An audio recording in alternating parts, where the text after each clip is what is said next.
Hi friends, my name is Akhil Ahmed, and in this particular video tutorial we will look at mastering the except keyword in SQL Server. So the agenda of today's video tutorial is that we will try to understand the except keyword in SQL Server with an example. So the except keyword is used to compare the result set of two select statements. It returns the distinct rows from the first select statement that are not present in the result set of the second select statement.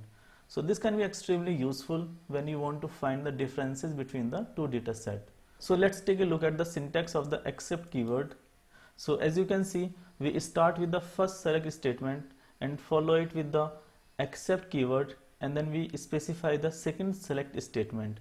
The column names and the data type in both the select statement should match. Now let's walk through an example to better understand how the except keyword works. So let's jump to the demo. So consider we have two tables, employees table and the former employees table, and we want to find out the current employees who are not present in the former employees table. So these are the two tables.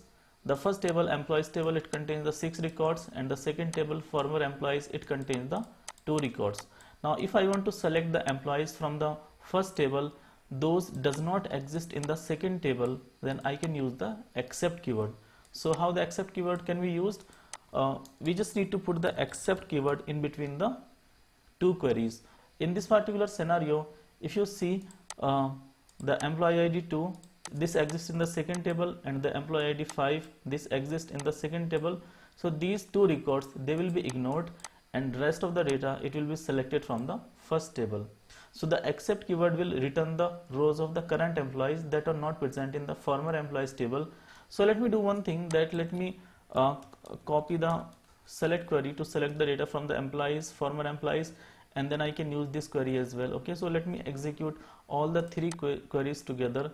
So now if you look at the result set, so this is the data from the employees table, and this is the data from the former employees table, and this is the result set using the except keyword. Okay, so these two records 2 and 5, they have been removed from the final result set. Okay, so there are few important points about the except keyword.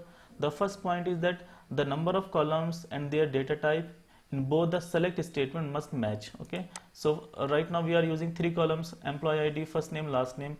So the number of columns and the data type for the columns, they should match. And the second one is the result of the except operation, it will only contain the distinct rows. Okay, so if there are some, for example, duplicate records in the first result set, then the duplicate records will be removed and it will return only the distinct records. The third point is that ensure that the columns used for the comparison are of compatible data types. Okay, so the column those we are using for the matching, like the employee ID, first name, last name, they should be of compatible data type, like for example varchar, nvarchar, or integer or float. Like they cannot be of like blob data type, so that it can be have issues while comparing. So yeah, these are the points using the except keyword, and we can also use the order by clause as well, in the except, like I can put order by employee ID, and this should also work. Okay, so yeah, these are few points using the except keyword. So the except keyword is a fantastic way in SQL Server to compare and find the differences between two data set.